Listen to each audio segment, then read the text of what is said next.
Hello friends, ನಾನು ಶಿವರಾಜ್ ಪಾಟೀಲ್. ನಿಮಗೆ Kannada YouTube channel today's ಇನ್ವೆಸ್ಟ್ಮೆಂಟ್ಗೆ ಸ್ವಾಗತ. ಮತ್ತೊಂದು ಪೇನ್ಫುಲ್ ಸೆಷನ್ ಇಂಡಿಯನ್ ಮಾರ್ಕೆಟಲ್ಲಿ ಫೆಬ್ರವರಿ 14.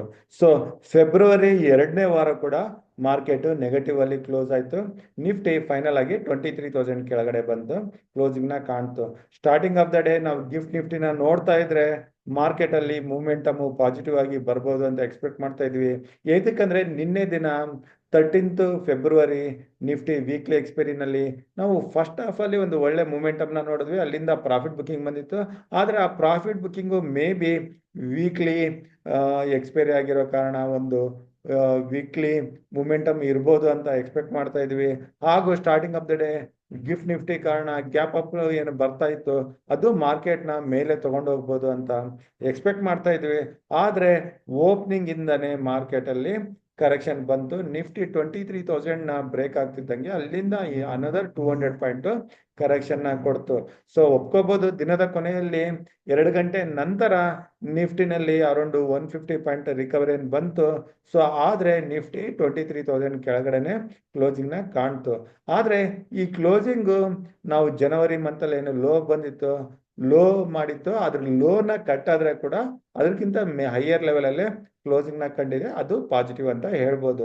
ಸೊ ಮಾರ್ಕೆಟ್ ಅಲ್ಲಿ ಮೇನ್ ಆಗಿ ಇನ್ನೂ ಈ ರೀತಿ ಪ್ರಾಫಿಟ್ ಬುಕಿಂಗ್ ಕಾರಣ ನಾವು ಪ್ರೀವಿಯಸ್ ವಿಡಿಯೋಗಳಲ್ಲಿ ನೋಡ್ತಾನೆ ಬಂದಿದ್ವಿ.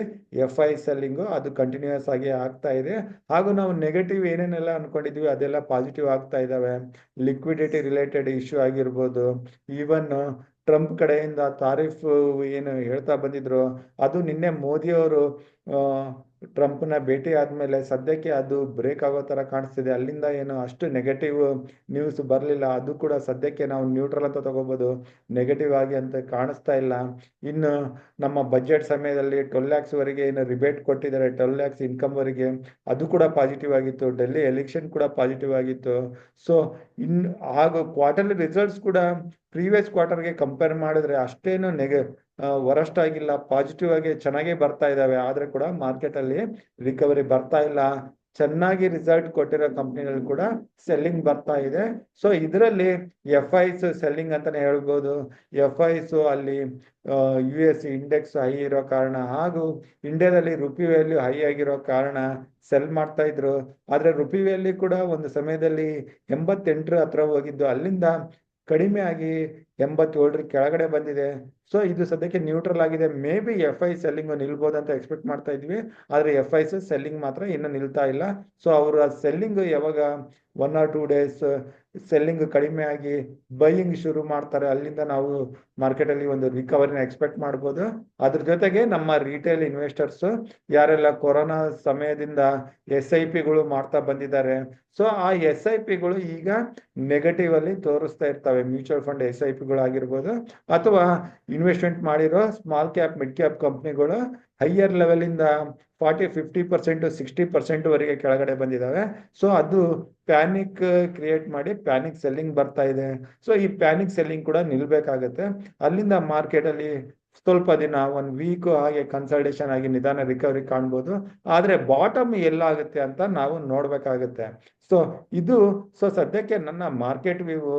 ಇನ್ನು Nifty, bank Nifty trading levels ಬಗ್ಗೆ ನಾನು ಸಪ್ರೇಟ್ ವಿಡಿಯೋನ ಶನಿವಾರದ ದಿನ US ಮಾರ್ಕೆಟ್ ಕ್ಲೋಸ್ ಆದಮೇಲೆ ಗಿಫ್ಟ್ ನಿಫ್ಟಿ ಯಾವ ಲೆವೆಲಲ್ಲಿ ಎಂಡ್ ಆಗುತ್ತೆ ನೋಡಿಕೊಂಡು, ಇನ್ನು ಏನಾದರೂ ನ್ಯೂಸ್ ಇರ್ತಾವ ಅಂತ ತಿಳ್ಕೊಂಡು ನಾನು next week trading levels Nifty ಹಾಗೂ ಬ್ಯಾಂಕ್ ನಿಫ್ಟಿದು ತೊಗೊಂಡು ಬರ್ತೀನಿ.